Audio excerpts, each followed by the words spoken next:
Good afternoon, everybody. Thanks so much for allowing me a little bit of time this afternoon. Really important from our point of view, I think, to give yourselves an understanding as to who the Boards Development Alliance are.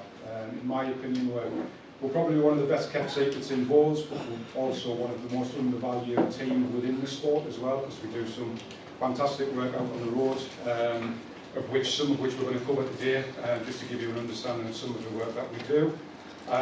So yeah, the basis of today is to obviously give you an understanding as to where we're going to be going to work forward with yourselves, with the ESMBA, and the work that we've done previously, which hopefully will open a few eyes and give you a little bit of an understanding as to how you can actually tie into the work that we do. So just an introduction from myself. My name is David Bond. I'm the development team leader for the Boards Development Alliance. I'm also the Club and Community Development Officer for the North East, and I'm also the project lead for Bowls, Bash and Play Bowls. And when I say that, I think I should be on another £20,000 a year than I'm on. Unfortunately, I'm not. So what we're going to cover, hopefully, I know you've had a long morning this morning, you've just had your lunch, or you're probably going to fall asleep while I'm talking about this, just as your lunch is relaxing. But what we are going to cover is who are the BDA. We're going to talk a little bit about the Club and Community Development Programme, the Club Health Checker, what is it? Bowl for Health Programme, an update from some of the work that we've done with yourselves and what we plan to do with yourselves going forward. And at the end, please feel free to ask any questions, throw apples, throw rotten veg, anything you like at the end of it. But hopefully, what we cover today will absolutely cover everything that you need to know. So who are the BDA? The Boards Development Alliance, we are actually the Sport England funded organisation within the sport. We are tasked through the United Movement strategy through Sport England to develop the sport across multiple formats. So as you can see, our partners, we work with yourselves, we work with English Indoor Bowling Association, British Crown Green, Bowls England and Disability Bowls England as well. The arrows, which you can see, one pointing down towards the partners and one pointing back up. Really important that there's an understanding there that we are here to actually help every single format within the sport. Anything that we can do to assist, to develop, to provide participation in the various formats, that's exactly what we're here to do, and we hope that obviously our partners will work with us to try and help us to do that as well. So the Club and Community Development Programme, about 5-6 years ago we had the initial Club Development Programme. What we did, we used to go out to individual clubs and we used to provide development for that club. If they were struggling, if the membership was down, if they didn't have governance in place, what we would do, we would go out and we would visit those clubs, put together a bespoke plan for the club. They would then take that forward and mirror it year on year to hopefully provide that extra work that was required to bring in more members into the club and also make sure that that safeguarding and governance was in place within the club as well.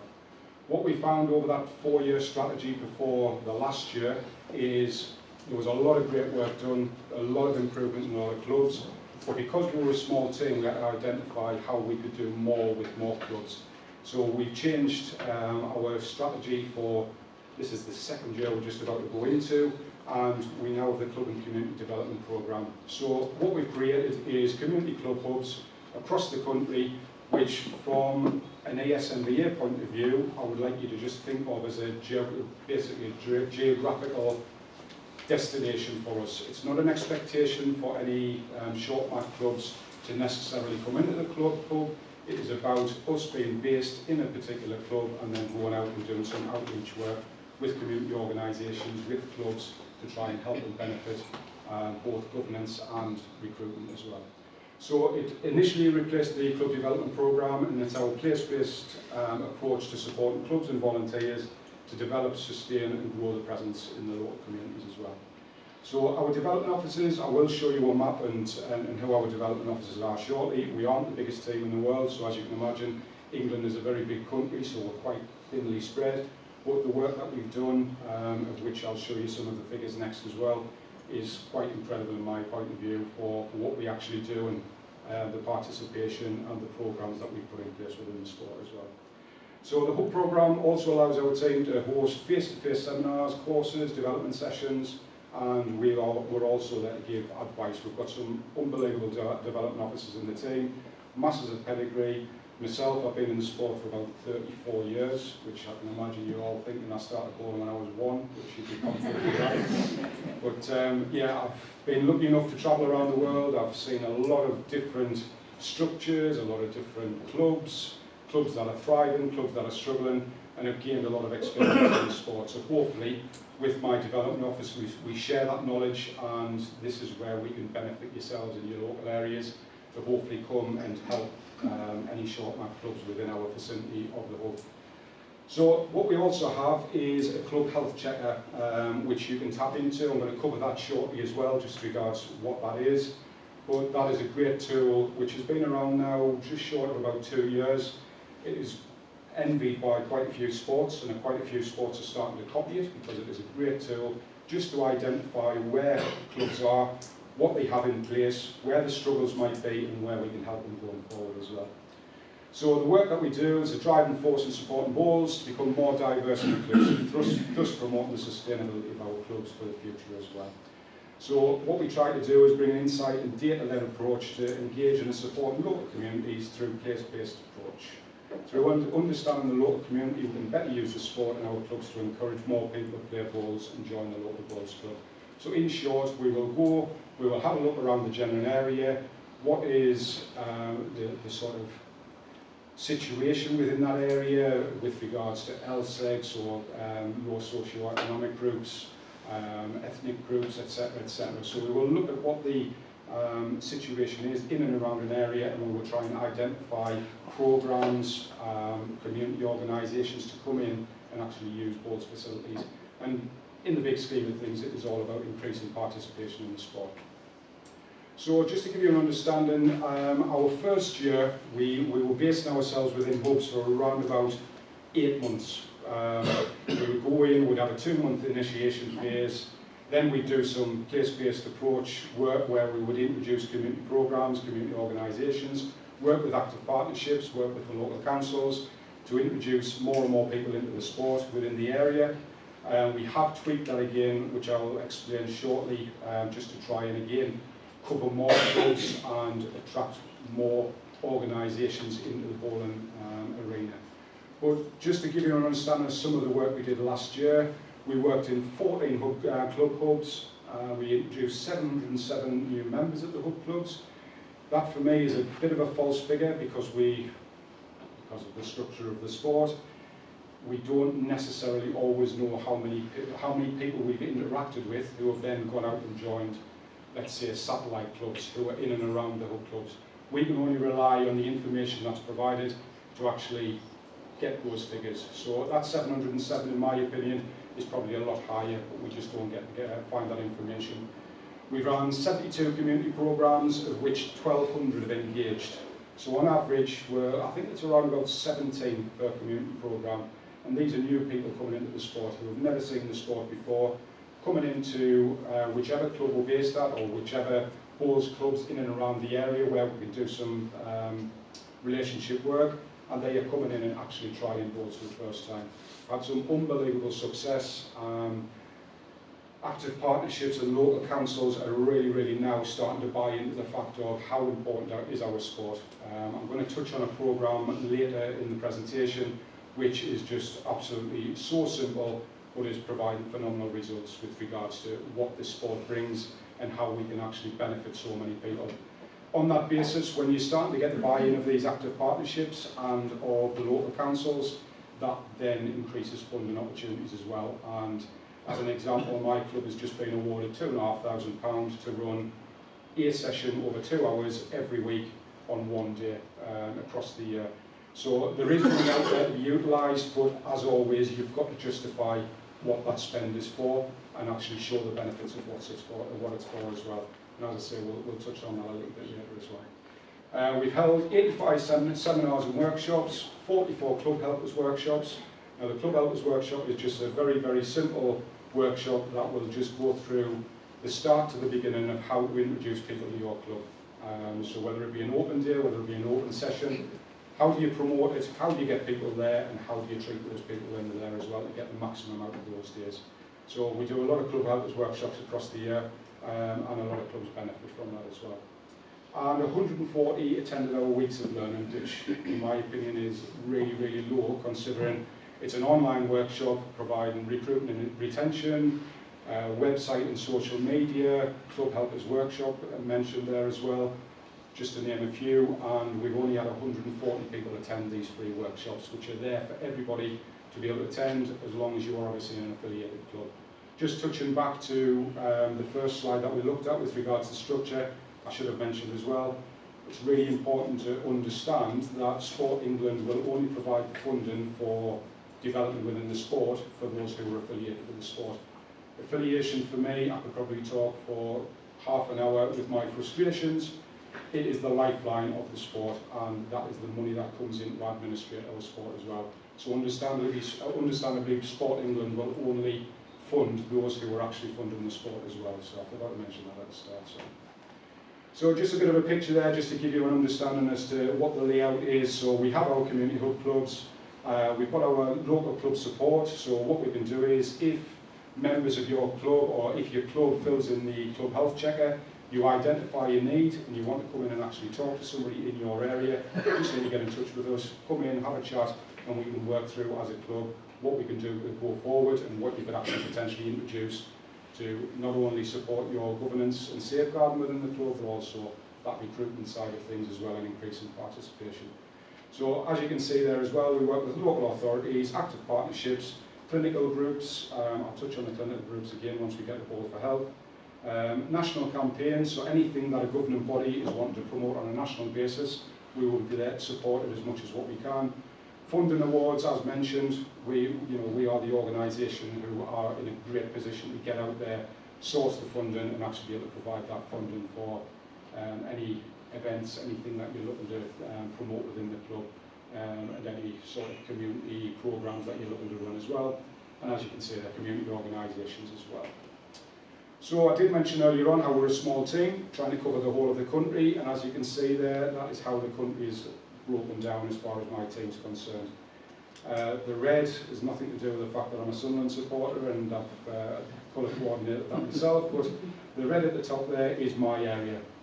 Pretty sizable area to cover, so we've got to try and maximise as much as we can by identifying spots in and around each county to try and identify a hub and be able to spread that work as much as what we possibly can. The blue in the northwest is my development officer Steve Wright. He's doing some great work down there, and especially we'll focus on this a little bit later as well. Some of the youth work that he's doing in schools is phenomenal on the Crown Green side. The numbers that are coming in to actually attend these sessions and are starting to join clubs off the back of it are second to none, to be honest with you, and probably not been seen within the sport for quite a long time. Annie Dunham, Annie's been part of the sport probably as long as what I have, for all she'll not admit it, but she looks after the East, England International, packed with experience, great development officer. Vicky Evans comes from a teaching background and is doing some amazing work in and around the Warwickshire area and down in the Midlands. I know we were talking earlier on, and Vicky has already tied up a meeting in a few weeks' time with Warwickshire County, so she's really looking forward to getting involved there and seeing what she can do. Harry Irwin is my newest development officer based over in the southeast. He is responsible for looking after the club health checker and obviously the work down there as well, and has been involved in the Bowls London project, which I'm not sure if you're aware about. Again, just a completely different concept, which is introducing people. It's a commercial venture as much as anything, but there are people flocking to the likes of Battersea and Finsbury to come along, paying massive money to come along and try bowls, have a drink, have some food, and has just put a completely different spin on the sport. And one thing that ties into, in my opinion, is the complete overturn. Since COVID, for me, there's been a complete mind change with regards to those participating in the sport, where the stigma over the years has been bowls, greys, whites, got to wear a tie, got to wear a cap, it's only for the older generation.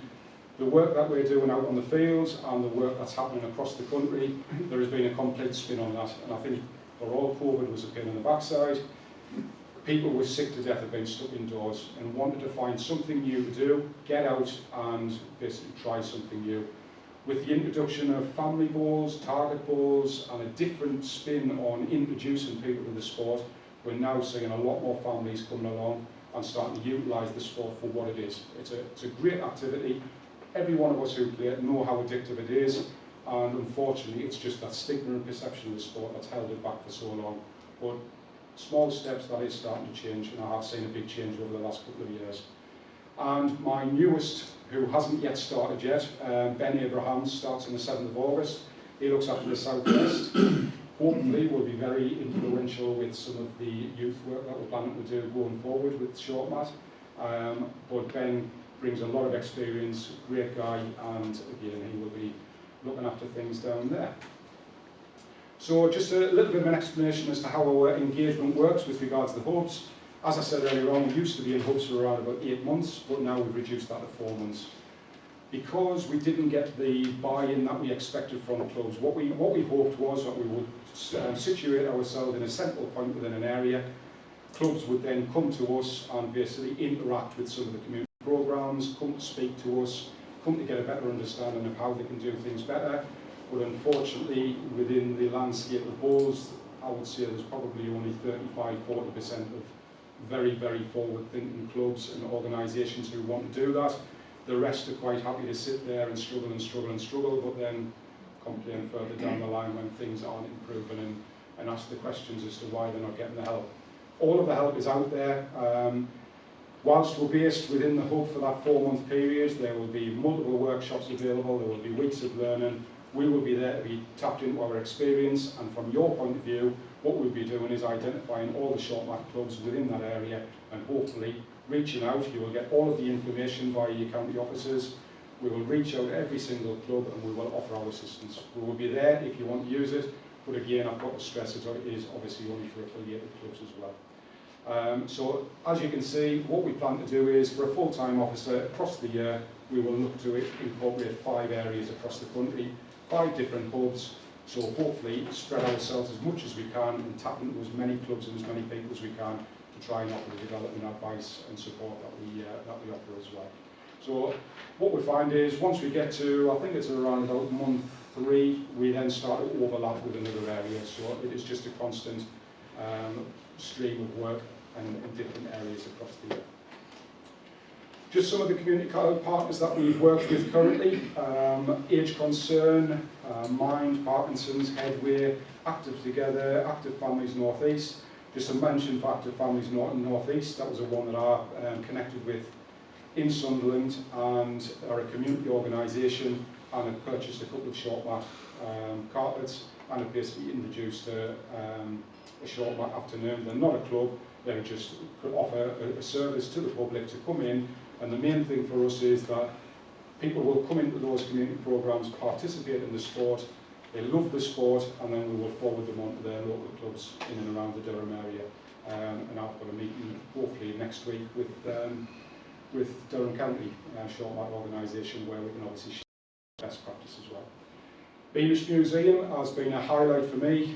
Beamish is based up in Durham County. I don't know if anybody's ever been to the Open Air Museum, but they have literally just built a 1950s replica town and built an outdoor bowling club with an outdoor green, similar to, well, exactly the same as the one down in Teesside in Billingham. So that museum gets around about 800,000 visitors a year, and I have thankfully been able to create a connection with them to be able to go in and introduce as many people who come through that museum on a daily, on a weekly basis, and I will be doing some targeted work in there to try and obviously promote the sport and get more people involved in the sport as well. From that, they will then gain information as to where all of their local clubs are, and hopefully it will be a process of they come along, try the sport, want to try it again, find their local club, and will come along and obviously have a go as well. We've done some work with various colleges, Peterborough College being one of them, and as I mentioned earlier on, the active partnerships and local council authorities. For those who don't know what the active partnerships are, they are literally the branches of Sport England. So they are funded organisations within an area to provide funding, to provide, just the same as us, development programmes, but across various sports as well. And they are really buying into what our sport offers. So just a quick touch on the Club Health Checker. So just to give you an understanding of what the Club Health Checker is, It is a health check assessment tool, so it's a simple thing of going through a questionnaire that is on a system. You can do it in your own time, put in all the information of your club, and ultimately you will produce a report at the end of it, telling you exactly where you are as a club in comparison to what we would class as an average club across the country. I'll touch on later on, obviously there was going to be a bespoke one for short maths, so it will correspond exactly to the questions that you would be expected to ask within your organisation. But simply, it is a 45-minute assessment about your club development, which covers membership, recruitment, activities, workforce, finance and facilities. The club will then receive a report, which is an automatic report via email.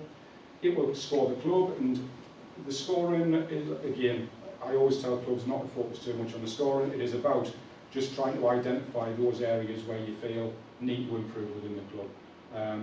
We'll touch on that again. We'll learn more about that going forward as well. And it offers recommendations based on the score. And the most important part is it will link you education resources where if there's something not working, it will send you somewhere which will basically give you every bit of advice that you need on that. And then again, if that doesn't cover exactly what you need, you just tap into your local development officer who will then obviously try and help as much as we can as well. So the purpose, it provides a universal support package to all clubs. It increases our reach as a BDA team. As I say, we're a very, very small team, so we need to try and cover as much as we can.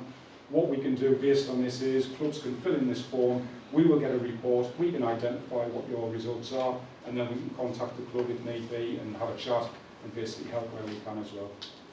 It's an entry level for the BDA club support pyramid, so basically it's an easy way to get started with the development work that we provide.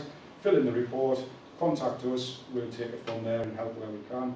And it also collects extensive data and basically gives us a really good insight about where the sport is and where we need to improve ourselves to help clubs as much as we can as well.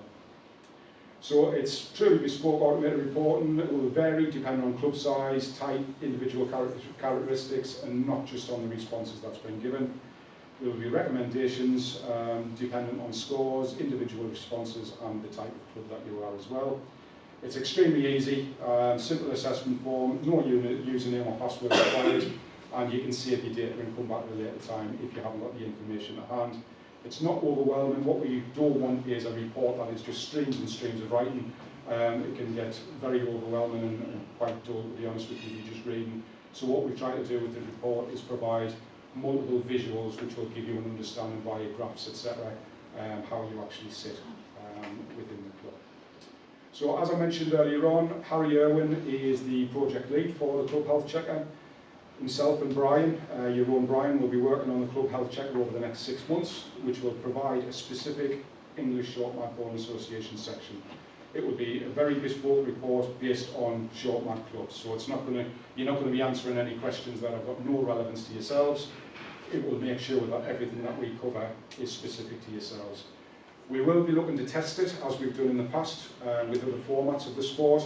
What we will do is we'll identify some key clubs, so if there's any obviously county organisations who would like to nominate themselves to try and test the actual Club Health Checker from the short math perspective, please let us know and we'll make sure that you are part of the testing procedure. The reason we do that is what we want to make sure is everything that we do is relevant and that there is no time wasted by filling in specific things that is ultimately going to mean nothing to you.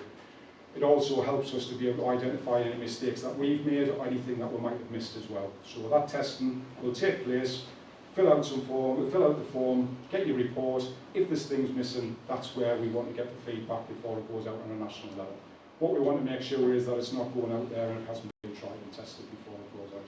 So as I've said, multiple sports are really sort of quite envious and we're really supportive of the programme that we've created within our sport. And as I say, a lot of them are actually starting to copy the Club Health Checker as well. So the Ball for Health programme, I mentioned earlier on about a programme that we've been running throughout our hubs. This for me has been by far the most successful and the one that has increased participation, and it is the most simple format and programme that you can put together. It is as simple as somebody coming in, trying bowls, having a cup of tea and coffee and going home. And the results and the benefits that that brings and the funding that we're now starting to get into the programme is quite phenomenal really, considering it's only in its sort of It says there 6 years ago. We've only started to roll it out within the last sort of 12 to 14 months, and I would say we're kicking on towards probably £10,000, £12,000 in funding that we've had from local councils and organisations to actually support the programmes that we run on the Ball Health programme. So as it says, it was started 6 years ago. It was formed at a Crown Green club in Merseyside. It was rolled out by Merseyside Sports Partnership, awards for funding. 7 clubs initially took part and 164 participants. It is literally run over 6 to 8 weeks, 1 day a week, and it's a programme of learning balls with social activity. So those who have got any mental health well-being requirements, any social isolation problems where they're not getting out, they're not meeting people, and there is no age restriction on it as well. What the active partnerships are looking to try and do is try and tie in some education sessions as part of Ball for Health as well. So it doesn't matter what age you are, if there is a specific requirement, they will send you along to a Ball for Health programme, provide an education session, and basically introduce people to the sport, and obviously provide that help at the same time as well. So from a publicity point of view, it is self-referral and referral through GP link workers. What the ultimate aim is, once we've got multiple programmes of Ball for Health running right across the country, regardless of format, short mat, indoor, outdoor, crown green, etc., we are pushing and getting very close to it becoming socially prescribed. So when somebody goes to the doctors, instead of being sent to go and run on a treadmill for the next 6 weeks, which doesn't really appeal to a lot of people, what we hope they will do is turn around and say, get yourself down to your local bowling club. It is good rehabilitation, gentle rehabilitation, and also you will get the social benefits out of that as well. So this is what we're pushing to do, and as I say, in various areas across the country now, we're getting very close to actually getting that socially prescribed level. There's a participant evaluation done before and after, so it's really important to know those who are coming along, where they were before they started, and at the end of that 8-week programme, where they finished. The data and insight that we're getting from the back of that, again, this is what is opening the eyes to the active partnerships and the local councils, because the majority of the evaluations after they've come along to a Ball for Health programme far outweighed where they were at the very start of it.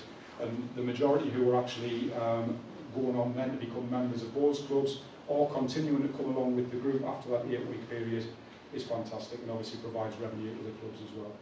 And as it says there, it's got great links to the active partnership and the health sector. So just a bit of an evaluation. The average age has been 69, 48 and 88.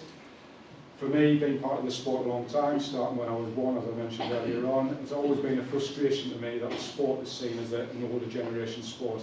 Over time, I've started to learn to actually champion that, because there aren't many sports, if any, where you can probably start when you're 5-year-old and continue until you're 105-year-old. It's a fantastic sport. There is, the average age is obviously what you would potentially expect to be a table from GP referrals or self-referral, but again we're starting to do a lot of work with the younger age category as well to try and drive, and hopefully some of the associated work that we'll talk about shortly as well will be really focusing on trying to drive youth into the sport as well. But 60% of the participants didn't meet physical activity guidelines, 47 were at high risk or very high risk of loneliness, and 51% had never tried bowls before. After taking part, 68% of those had improved the physical activity, 50% at greatest risk of loneliness reported feeling a lot closer to others, and 84%, which I think is a fantastic number, went on to join the local bowling club as well. So you can imagine the amount of numbers that are coming through. If you're getting 84% of those every time you're running a programme, this is going to incorporate more recruitment into your club and more participation as well.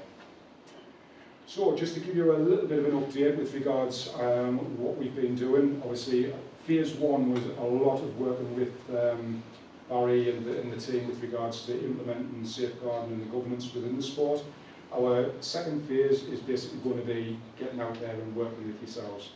We've already made contact with Durham, as I mentioned earlier on.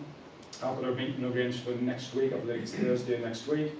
Annie has already been in touch with Lincolnshire. She is still waiting a response. She's been doing some work alongside that as well to potentially Peterborough Indoor Bowling Club are considering purchasing a short mat just to introduce people to the sport. Important to enforce the fact that this is not a case of indoor bowling clubs are going to try and set up their own short mat clubs.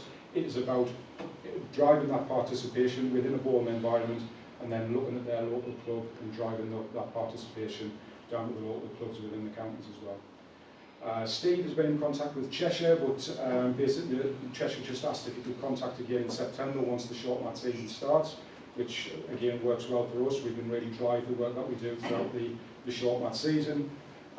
Vicky has been in touch with Warwickshire, and again I think a meeting in August, 3 weeks time, something along that line. And West Yorkshire, I've made communication with West Yorkshire, and I'm just awaiting a response on that as well. So our development officers, these were some of the key counties that we were given. We have made contact, and if we haven't made contact, we will keep driving that and make sure that we try to obviously arrange those meetings in the near future. And just a final part of our update, I've touched on it already. John, my line manager, has been tasked. There's been a little bit of an administration issue with Youth Sport Trust, which I'll not go into.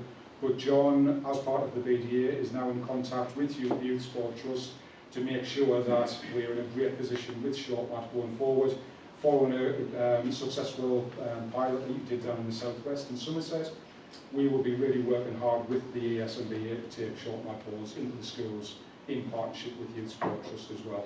That's going to be one of our priorities. Ben, who's going to start in the southwest very soon, it will be one of his key focuses when he starts in the role.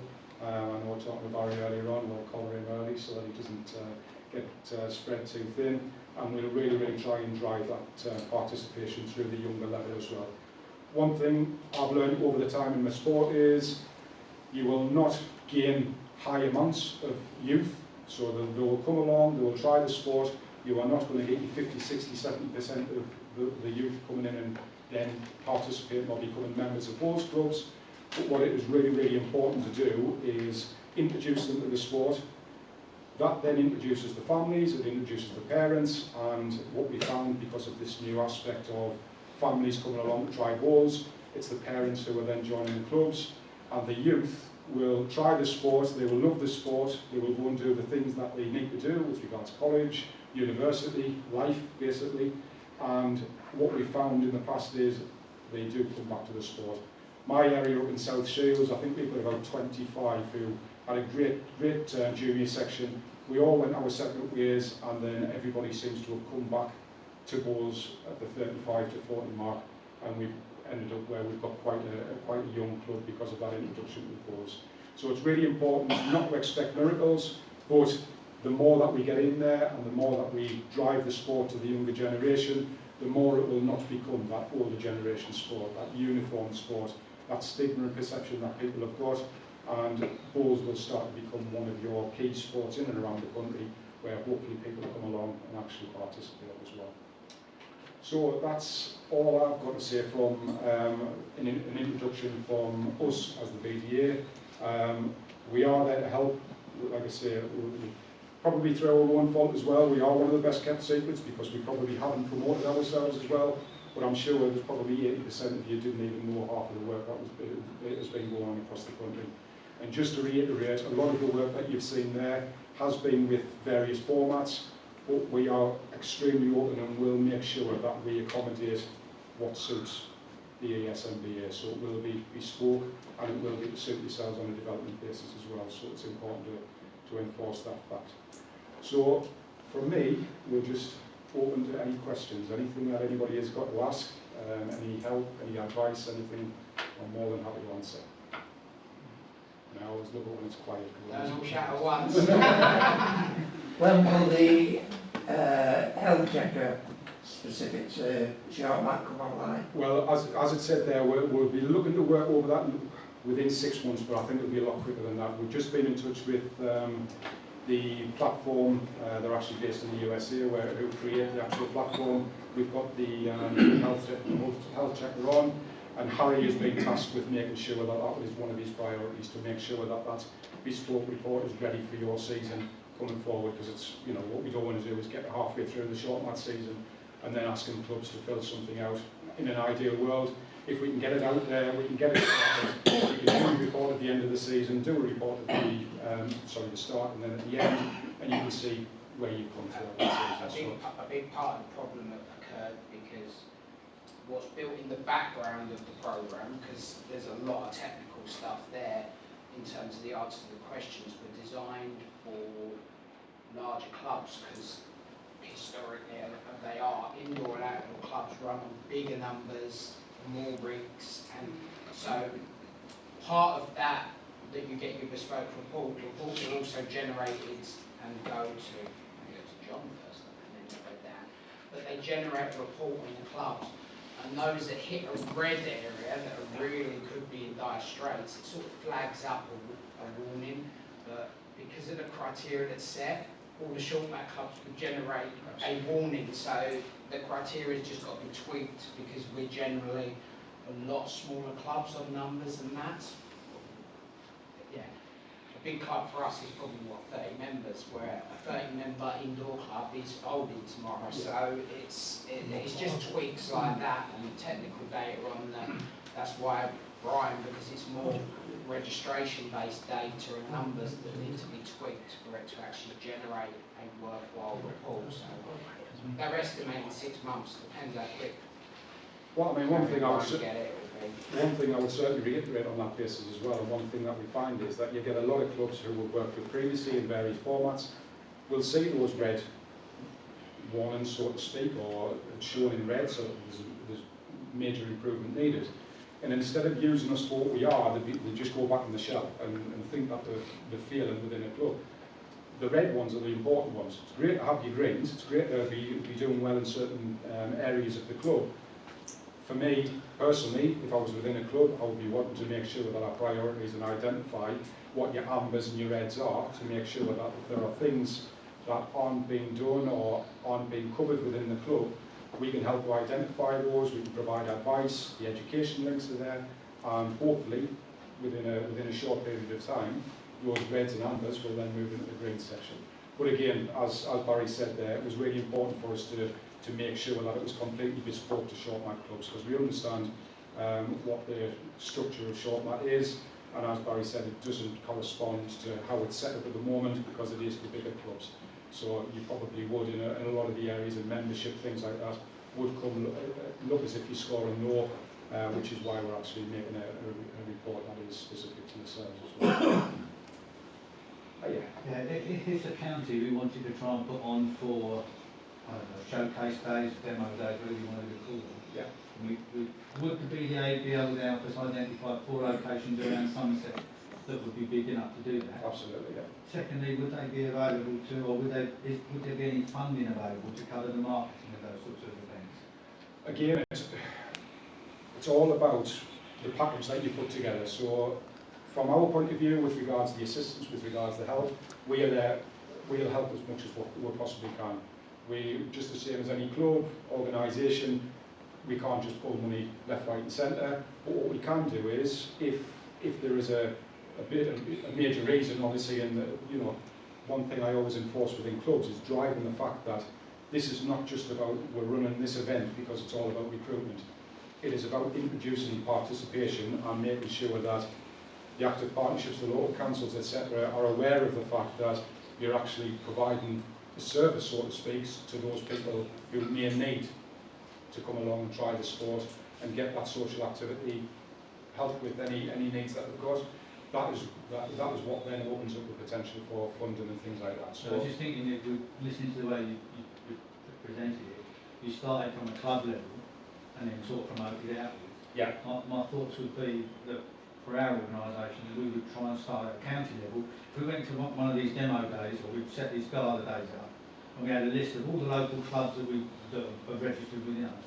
We'd have the gala days, and anybody that was interested, we then got information we can give to them, go to these people to see if you to try the game. Absolutely, just what you were saying there. It's not we don't base ourselves at club level, so we're not in there at club level to try and develop and help the sport.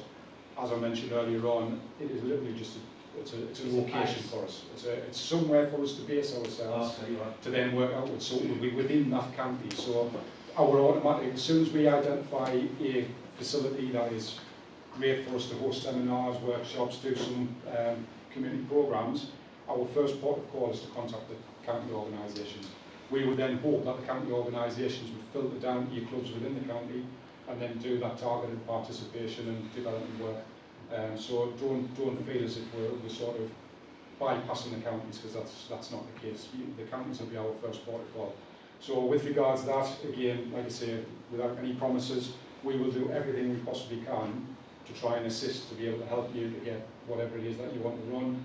If we can't find the funding, then there is potential that we may be able to produce the posters or whatever it is that we can do. I believe that one of our grants covers that for that. Remember, we've got the grant pot that we've got allocation in there for that. So in partnership with everything, the funding might come from us. Right. Rather than the BDA. The BDA might be providing access to the further partners, sport trust, access sport partnerships, age concern or whatever, but it would probably be us as the ESMBA that help fund it. And going forward, we raised it earlier that we have a problem getting proper indoor venues to allow us to play short mat there. How can we improve the link between using your services between? I mean, in my opinion, we are the link to be able to create that. You know, I think we haven't, as a sport, all of the organisations haven't worked the way they should have for a lot of years. At the end of the day, it is one sport with just multiple formats. So what we are trying to do as an organisation, and what we should be doing working going forward, is every single one of them formats should be supporting each other. So again, because of the links that we've got with indoor clubs and the contacts that we've got, if there is a specific indoor club that you're looking to create a relationship with, then that's some of the work that we will do. We'll try and help you to do that as well. Picking up on what was said earlier, perhaps have a gala day that was linked to an indoor bowls arena, and then you're trying to persuade both sides. Absolutely, yeah, absolutely. And I think sometimes through no fault of the governing bodies, but there's a little bit too much focus on their individual format, whereas we've got facilities that can, you may have an indoor, outdoor, you could do short mat, etc., disability, all within one venue and promote the sport as a sport, and obviously try and help each of the It's organisations. traditionally territorial, political, back to the 80s, to the stupid meeting we want hair shows. It's also to do with cost of their mats. I mean, like you said earlier, we went into a venue very recently. They just spent 30 grand doing their mats. They spend £15,000 a year apparently turning them over. Yeah, it's All of that sort of stuff, it's and all they about don't even know. It's all about awareness Yeah. and miscommunication or miseducation. And as I said earlier, sometimes it just relies on someone that they know or respect from their experience of indoor, like David from his they recognise him as an international player, and they're saying, actually, it doesn't do that to your mat, it does this and this, and it can work. And sometimes it's just that comforting conversation that opens the door. But obviously the key is, and it's a two-way stretch, and we've failed by not asking more, and we should ask more for help and stuff, but it's getting organised, it's getting that education, there's good education platforms, as Brian said in his report as well, and the school projects and stuff, it relies on volunteers, and that's the hardest bit, but it also relies on expertise from the volunteers, so that's why we're in partnership with coaching, the BDA, it all dovetails in, and I make no secret of the fact I always believe that they should have been one anyway, but that's my personal opinion, but it should, because they work hand in hand so much and shouldn't work against each other and work together to move forward, because unless we are working together, we spend too much time bickering. Is most of your work done during the daytime, morning or afternoons? What about evenings? Because a lot of short mat is played in the evening. Yeah, I mean, to be honest with you, we I think it's always been the case, but what we made the team aware of is that our working week, we do 37 hours, unless obviously part-time, but that is 37 hours across 7 days. So if it's on a night time, then we will not work part of the day to then cover our time on the night time to come So out. there's flexibility. Yeah, They're all home-based, and Yeah. that was what another part of the hub to give, because you can't go and knock on their front door, so part of it was that actually there's a period of time in the week where you could physically go and see someone face to face and not, but their hours are like flexing like that. So David's come on a Saturday, so he'll gain hours in the week one day and stuff like that. It's not, no, we only work 9 till 5, don't ring me at 5 past 5. It's And that's what we try to do with our online workshops, etc. as well. It's not just a case of it's on at 1 o'clock during the day. That will suit, you know, some people. We try and vary that, so we might have a 10 o'clock or 1 o'clock and a 6:30 workshop to basically encompass everybody who works, etc. And I think, you know, a personal opinion again, I think there's a massive change in what we do on a daily basis now in our lives, and I don't think Wales is quite caught up with that yet. Maybe there doesn't seem to be a great deal of accommodation in some of the formats to make sure that games or whatever it is can be played at certain times during the day. So these are the things, as an organisation, we're constantly, Barry and we batter our head a lot, and it's a massive frustration for myself at times, where we want the sport to be a whole, we want everybody to work together, but there is, like I say, there is challenges along the way. But one thing I certainly will say, I do feel it's a lot better than it was maybe 5 years ago. I don't know if you're agreeing with that. Anybody, any other questions? I hope you're saving them all for Monday.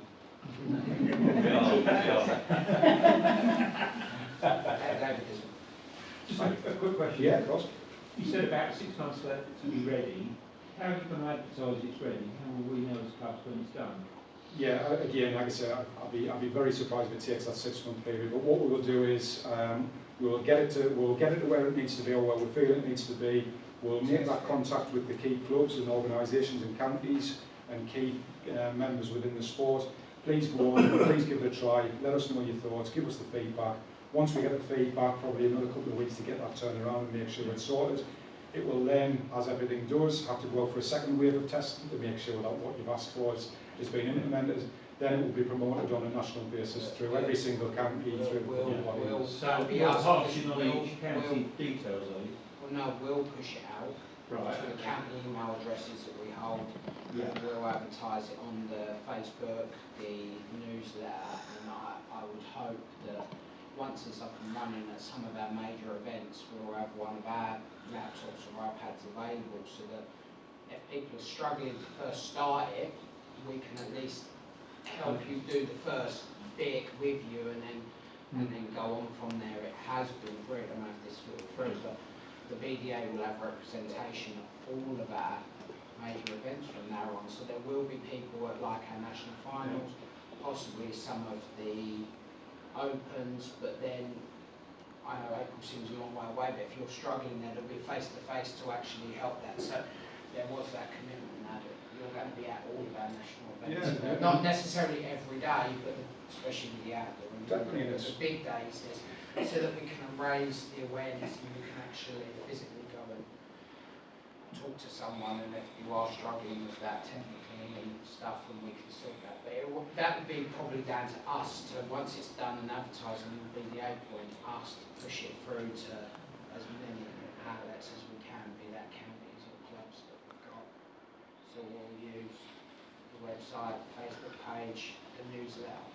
And we'll push that as much as we can. So, and the newsletter is good because it's not just county contacts in there, although they're all BCC, they get to individuals, so they actually get to a lot of people and a lot of the smaller clubs directly.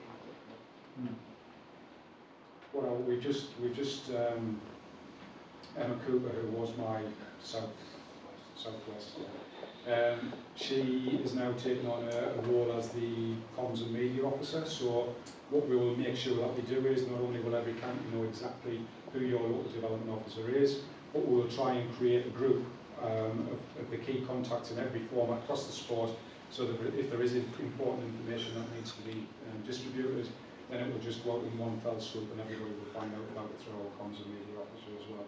So there is, like I say, lots of work going on, a lot of things, and it is really important that we're at the events. We go to Wales England, we go to the EIBA Nationals, you know, we try to get to any Crown Green events. We'll obviously be coming to the short market events, and it's massively important because for us as well, as I said at the start, I might be biased, but we've got a team absolutely packed with knowledge, packed with experience, packed with pedigree, some of which are international bowlers and have seen a lot around the sport.